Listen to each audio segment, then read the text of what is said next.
So this is part 1 of 5. We're calling this setting up your roadmap. So Diana, here's a question. If I want to get to a certain destination, should I just jump in my car and start driving and hope I get there? Or do you think it'd be a good idea to have a map? Either way, I think it's worth trying, right?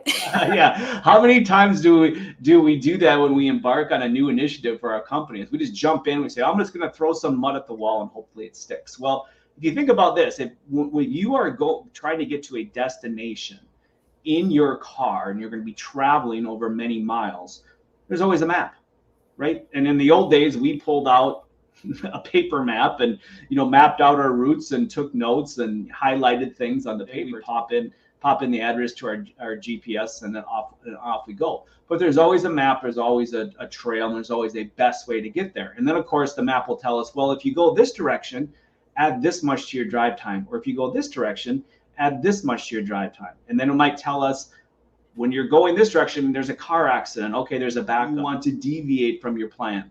That's exactly what we are doing here as well. We are going to start by setting up your roadmap for generating leads and moving them from acquiring that lead all the way into your sales process, where you will convert them into a customer or client. So we're going to start with going through some of the components of this roadmap. So when you're along that journey, if you get deviated, we're going to have options for that. But we know that this is the destination. This is where we are right now. We need to get there, and it probably isn't going to be a straight line. We're probably going to deviate, which your map should have options to do that, because one of the things we'll talk about as we learn is that what you think is going to work oftentimes doesn't work, and you have to deviate, you have to pivot. So the last part of this we'll talk about of this series is really what's called measuring the effectiveness of your lead generation and understanding where you should be from your KPI or key performance indicators, and how to make sure that your ads and your map are working as best as they should. So what do you say, Diana? Should we move into what should be on your roadmap? Yes, I'm so curious, because I'm tempted to say that let's jump in and without the roadmap, but now let's see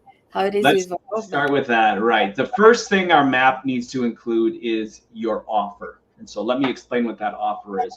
Your offer answers the question, why would a lead engage your company?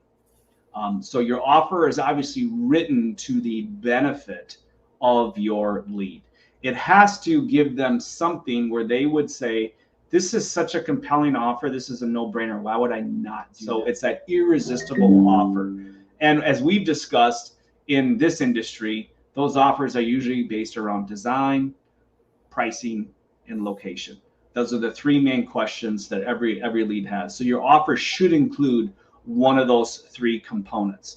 But again, why would they say no? Again, and that's where we talked about a opt-in or permission-based relationship, where they're giving you permission to follow up with them in exchange for something of value to them. So your offer obviously needs to be something of value for them.